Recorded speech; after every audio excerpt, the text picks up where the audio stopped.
امریکہ میں اندھادھند فائرنگ کے ہلاکت خیز واقعات۔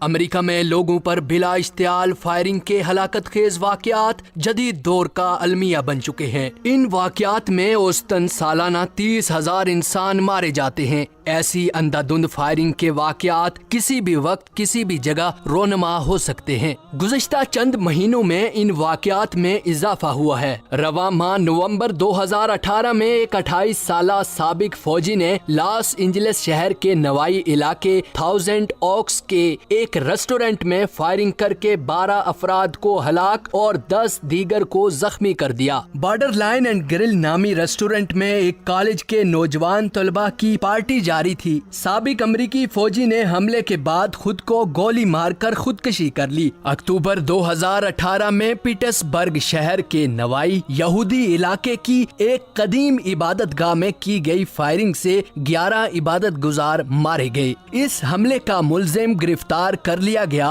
اور اسے 29 فوجداری الزامات کا سامنا ہے۔ امکان ہے کہ استغاثہ اس کے لیے سزائے موت کا مطالبہ کر سکتا ہے۔ اس حملہ آور نے پولیس کو بتایا تھا کہ اس کے نزدیک یہودی نسل کشی کے مرتکب ہوئے تھے اور وہ انہیں ہلاک کرنا چاہتا تھا۔ اسی طرح امریکی ریاست فلوریڈا کے علاقے پارک لینڈ کے ایک ہائی اسکول کے سابق طالب علم نے فروری 2018 میں اپنے اسکول میں داخل ہو کر اپنے ساتھی طلبہ پر فائرنگ کی اور کم از کم 17 افراد ہلاک کر دیے۔ اس واقعے کے بعد امریکی طلبہ نے اسلحے پر پابندی کے حق میں ملک گیر احتجاج کیا۔ اسی طرح امریکی ریاست ٹیکساس کے علاقے سدرلینڈ میں ایک 26 سالہ نوجوان نے اپنے سسرالی رشتہ داروں سے ناراضگی کے بعد ایک گرجا گھر میں داخل ہو کر حملہ کیا۔ چرچ میں نومبر سن 2017 میں کی گئی اس فائرنگ کے نتیجے میں 26 افراد مارے گئے۔ ہلاک شدگان کی عمریں 18 سے 72 برس کے درمیان تھی۔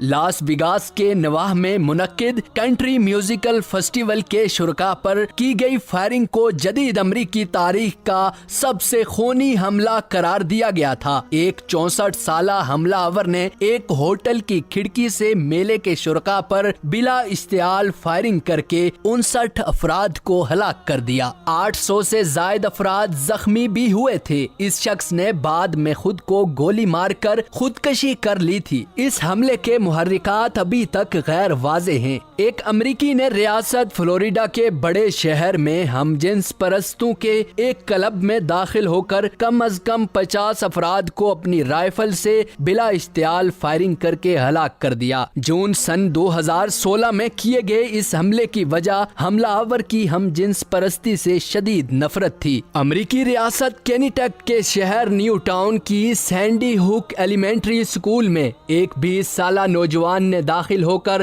فائرنگ کی اور کم از کم 20 افراد کو ہلاک کر دیا۔ ہلاک ہونے والوں میں 6 اساتذہ کے علاوہ باقی سب 6 سے 8 برس تک کی عمر کے بچے تھے۔ حملہ آور نے اس حملے سے قبل اپنی والدہ کو بھی گولی مار کر ہلاک کر دیا تھا۔ بعد ازاں اس نوجوان نے خودکشی کر لی تھی۔ ریاست کولوراڈو کے شہر میں ایک فلم دیکھنے والوں کو جولائی سن 2012 میں ایک مسلح شخص کی گولیوں کا سامنا کرنا پڑا۔ اس فائرنگ میں 14 افراد ہلاک اور 50 سے زائد زخمی ہوئے۔ اسی طرح ورجینیا کی ٹیکنیکل یونیورسٹی میں ایک طالب علم نے فائرنگ کر کے 35 افراد کو قتل کر دیا تھا۔ اسی طرح ریاست کولوراڈو کے شہر لٹلٹن میں کولمبائن ہائی اسکول کے 2 ناراض طلبہ خودکار ہتھیار لے کر اسکول داخل ہوئے اور انہوں نے فائرنگ کر کے 13 انسانوں کی جان لے لی۔ اس فائرنگ نے پوری امریکی قوم کو صدمے سے دوچار کر دیا تھا۔ یہ کسی اسکول میں اندھادھند فائرنگ کا پہلا واقعہ تھا۔ افغانستان، عراق، شام، دنیا کے دیگر ملکوں میں جنگیں مسلط کر کے خواتین، بچوں، بوڑھوں اور دیگر لوگوں کو بموں سے اڑانے والا امریکہ اپنے ملک میں اپنے ہی شہریوں کے ہاتھوں بارود اور گولیوں سے لہو لہان ہے۔